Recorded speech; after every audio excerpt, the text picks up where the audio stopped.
Hey TPT sellers, in this episode, I'm going to do some TPT SEO and I'm going to start by trying to figure out what might sell well in my store in the next 28 days. So I'll show you how to use historical data to figure that out. And then once I figure out which products I should focus on, I'm going to look at the data and try to figure out, do I need to fix covers? Do I need to fix product descriptions? Do I need to fix my product preview?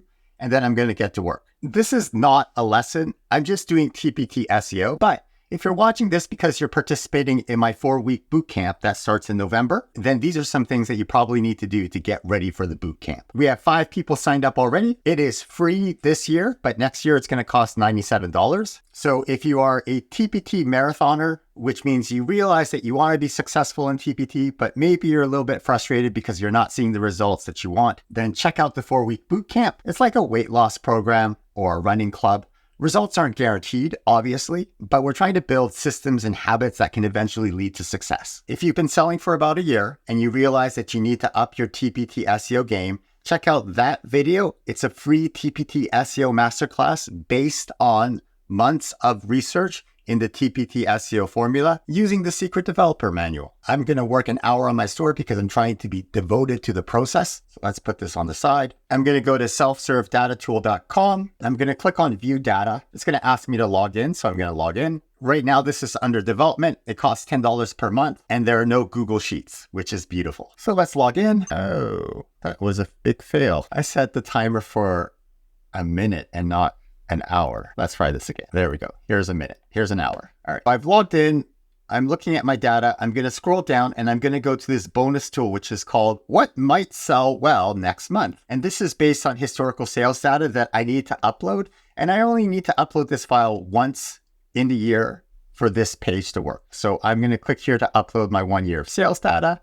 It's going to take me to a sales data page. I have to get my TPT sales report. So here's my sales report. And I need to get a year of data. Today is October 14th, 2024. So I'm going to set the start date to October 14th, 2023. I'm going to click on apply and it reloaded the page. And then I'm going to scroll to the side and I'm going to click download full report, which is probably behind my head. I apologize. So I'm going to download this full report and they're going to send me an email. So I'm going to go into the email address associated with my TPT seller account. It's probably going to show up in the promotions tab. There it is. Your sales report is ready. I'm going to click on that. There's going to be a giant green button that says go to report. So I'm going to click on that button. And then there's going to be a button that says download the report. So I'm going to download a year of my sales data. All right, so I just downloaded it. And then I'm going to go to that upload sales data page. I've downloaded the full report and then now I need to upload the file below. I'm going to click on browse. I'm going to find my sales report. I'm going to hit open. This website is still under development. So there are some things that need to be tidied up and it might look different when you use it. I'm just going to set today's date. It's going to mention some stuff about credits. If I go to the homepage of this website and if I scroll down all the way to the bottom, there's some information about this self-serve data tool and what it is. And then there's some information about the upload credits. All right, let's browse. I've selected my file. I'll choose today's date because that's when I downloaded this file. I'm going to click on the upload to the SEOtpreneur data warehouse. Click link button thingy. It's uploading my sales data. I'll drink some coffee while we wait. And then I get the success message. Fantastic. So if I view my data and I'm going to click on these 3 dots and go full screen. If I scroll down, here's the bonus section, what might sell well next month. And now when I click on it, oh, that was anticlimactic. I think it's still cached. It's showing the old data. What if I click on what has been selling well? Well,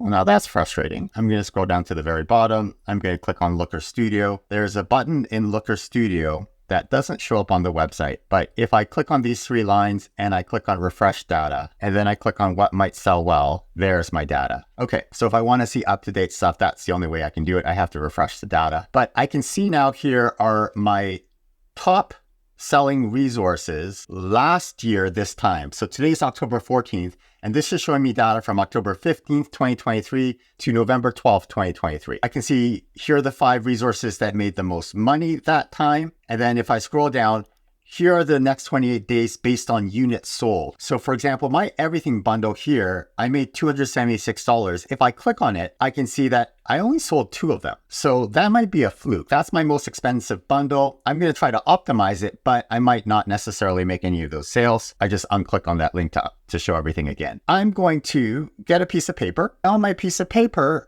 I'm going to make a list of resources to focus on. Today is October 14th. Resources to focus on. All right, my number 1 resource here is this reading strategies one. So I'm going to put my reading strategy bundle. Next up, I have my everything bundle right here. So let's just write that down. Everything bundle. I have my 6 C's bundle. Oh, what is this? Goal setting bundle. Oh, that's a different resource. So that's my goal setting bundle. My 4th resource here is this 10X bundle, my 10X reading program. And then the 5th bestseller was my ChatGPT bundle. And then I'm going to see if there are any other different resources that had several people buy it, but maybe they weren't in my top sellers based on earnings alone. And that could be because of the price of the resource. So my reading strategy bundle here, I already have, but what's new is this collaboration. This is my 6 C's collaboration resource. So let's write that down. Number 7 is I already have the ChatGPT bundle. The next one that's new is the citizenship resource. So the citizenship resource had 4 people buy it, and then my SEL challenge. And that's my 6 C's challenge. All right,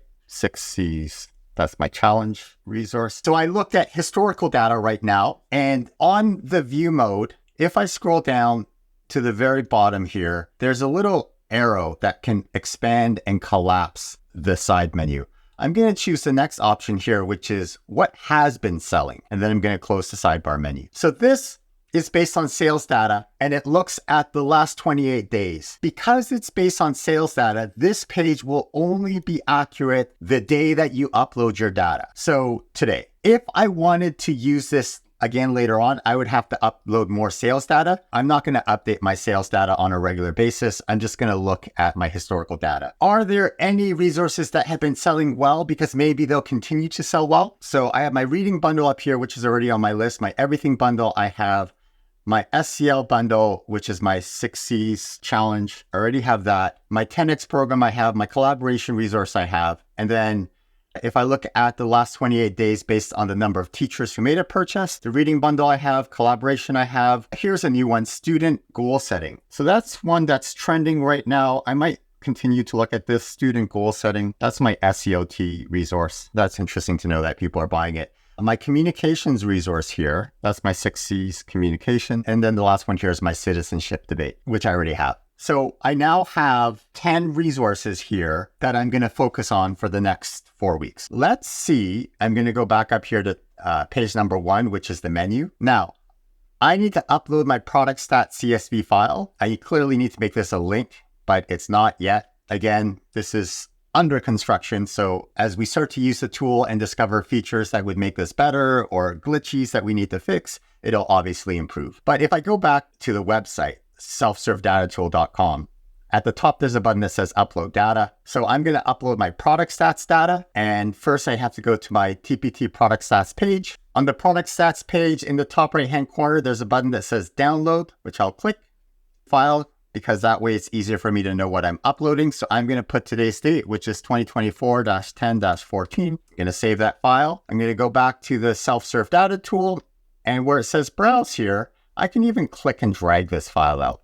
So I'm going to click and drag it into yellow box. When did I download this product stat file?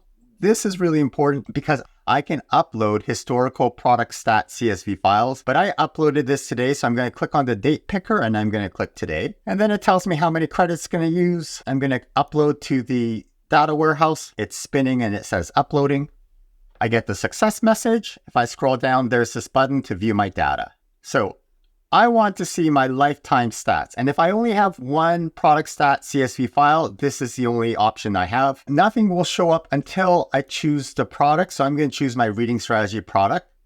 And based on $30,000 and the conversion rate is 2.2%. Lifetime product stats doesn't help me because it's being averaged out over such a long period of time. So I'm going to click on this I to go back to the information page. And this time, I want to see how my resource is doing in the last 28 days. And so I'm going to go to this page, nothing will show up until I choose the product. So I'm going to choose on this product page. Here's my reading strategy. And what it's doing is it's looking into the data warehouse to see which product stat files I've uploaded. And it found one from September 17th and it found one for October 14th. And so that's why it's showing me this data. The amount of dates that you'll have will differ depending on how many product stat files you've uploaded. That's why it's called self-serve, because you have to upload your files yourself. It's not connecting automatically for you, but because it's not connecting automatically for you, it's a lot more affordable. This is only $10 a month to use. So I can see here for my reading strategy bundle, the last 28 days, my conversion rate down here is 3.8%. There's a button on the left here that says show target. If I unclick it, that little green line will disappear. This show target right now is just set for 5%. Sometime in the future, we'll be able to crowdsource and average out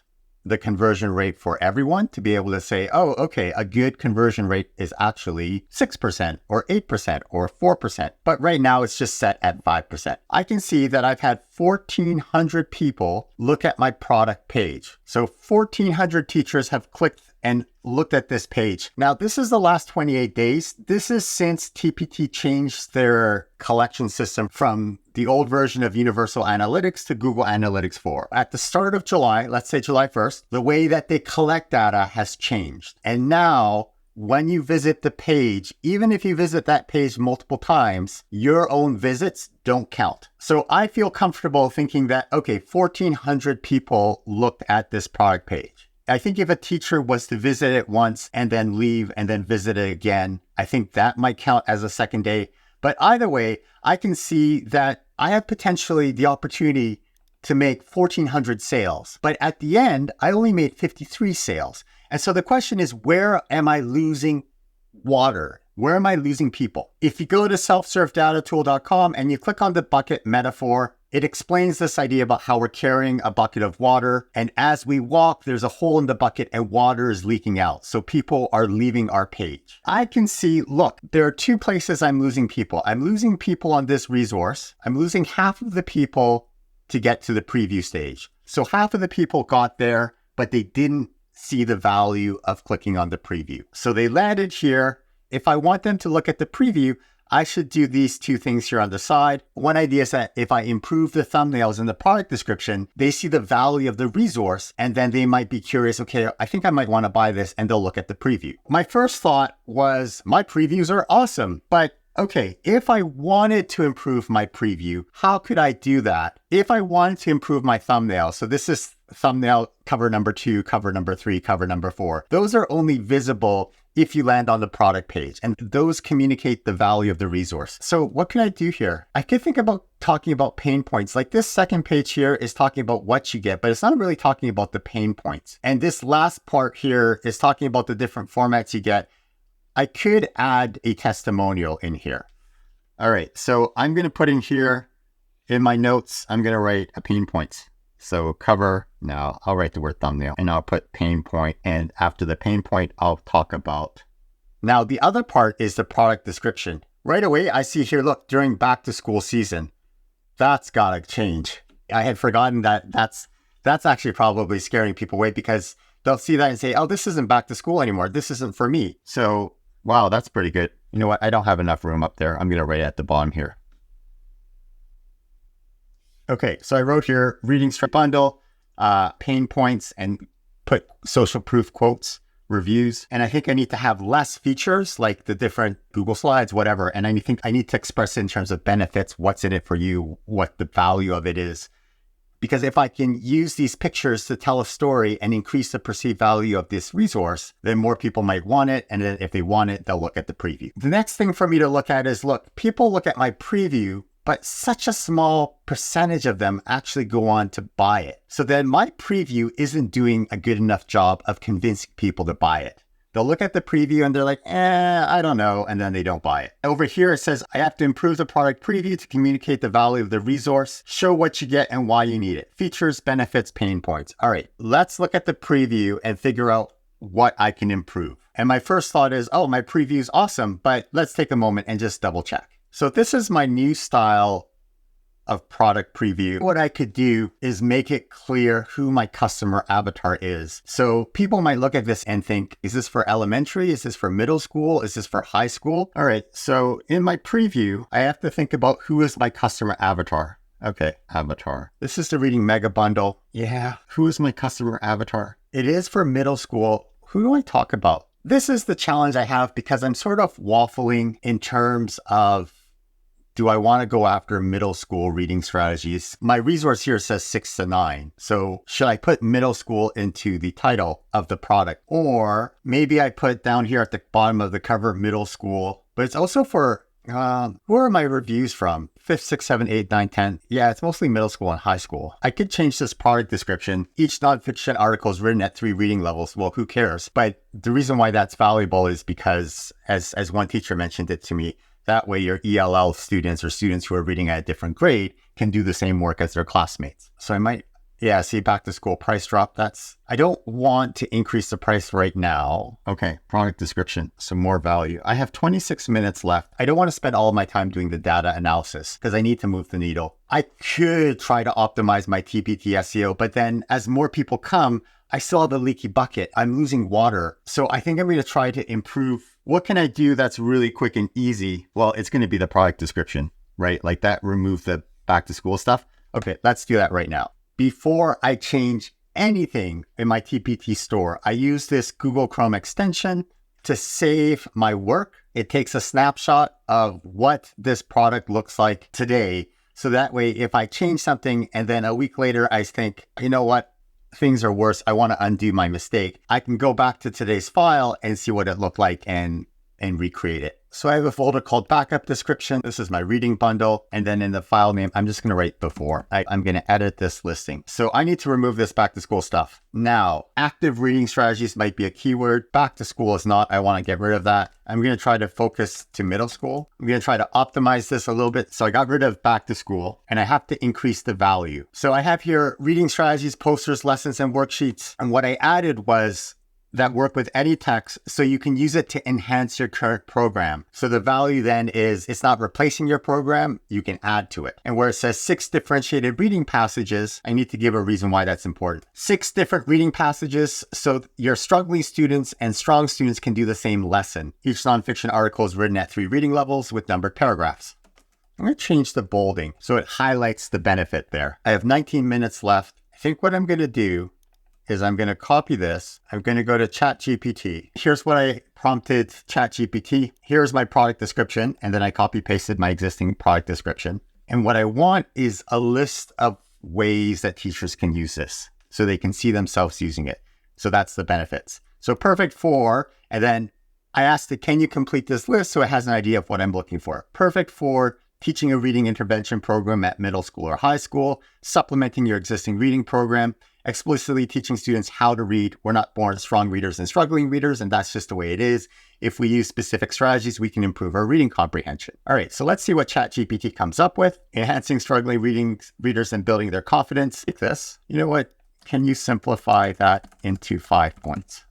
Because I think there's too many. Yeah, I like that. So perfect for, so let's copy that. I like to put spaces in between my bullets so it's easier to read. All right, so let's hit submit. Oh, woo. It says here back to school. It's not for back to school anymore, so let's change that. All right, so I put reading in there. Let's hit submit. You know what? I call it a cheat sheet, but they use the word anchor chart. Anchor charts, I think, might be an elementary thing. I don't know if middle school and high school teachers are using that language. I could try changing the cover. If I change the cover, that is more for TPT SEO for ranking position. I'm trying to focus on improving people getting to the next step, which is looking at the preview. So that last page I could change. Okay, I have 9 minutes left. Can I change the cover for this, the thumbnail? So it's this last page that I want to change. 7 minutes left. Let's find a quote that I like. See, it has great lesson plans and anchor charts to use. That person's in eighth grade, so I should use the phrase anchor chart. All right, check out the preview to see what you get. I don't have a picture of the anchor chart. Oh, I do have a picture of the poster. All right, it's a 5-star review with grade 8 students. Let's share this, download it to my computer. Let's download it as a JPEG. And that's gonna bother me. Maybe I need to center this. Good enough. 2 minutes left. Let's update the cover. Done. And this last cover, I like how educational resources. Check out the preview to see what you get. Boom. All right, so before I do anything else, I need to save this page. I have a backup description. My timer's going off. So let's turn off the timer. Cover for product description. So I added a quick note to the file name. Let's hit save, right? If I click on this file, it'll show me what this update looks like. Here's the HTML file, and I can see it was saved October 14th. Now, the very last thing I usually do is I have a log, and I keep track of what I change in there. I copied the URL. I'm going to go to my mic bookmark. I'm going to click on this log. I'm going to paste in the link because that's the product I changed. And this is my reading bundle. What changes did I make? I changed the cover for to add the quote and the call to action, which is to look at the preview. I replaced the back to school category with reading. I removed back to school from the product description, and I added use case list. And I write that down in my event log because I'm going to forget what change I made. And later on, when I get frustrated, oh, I've been working so hard and nothing's changing, I can look to see what I actually changed and see whether or not this made a difference. Plus, if it does improve things, then I can look to see exactly what I changed, and then I can maybe recreate the magic. Did I save the HTML? Yes. Did I save the products.csv file? I did that, yes. Who did this task? Me. And then I'm just going to hit submit. And what I can now do later on, if I have to, is I have a Google Sheet. And when I paste the URL of what I've been working on, I can see the last time I changed this product was July 20th, 2024. And now it's October 14th, 2020. So we'll see what happens. If I look at the last 7 days for that reading resource, I can see that my preview rate is 48% and my unit sold is 4.3%. So I'm going to try to improve that in the next 7 days. So in a week, I'm going to check back and see how this resource is doing. If you learned something new, please hit that like button. If you want to do the $97 4-week bootcamp for free, leave a comment below, and I'll see you next time. Have a great day. Bye-bye now.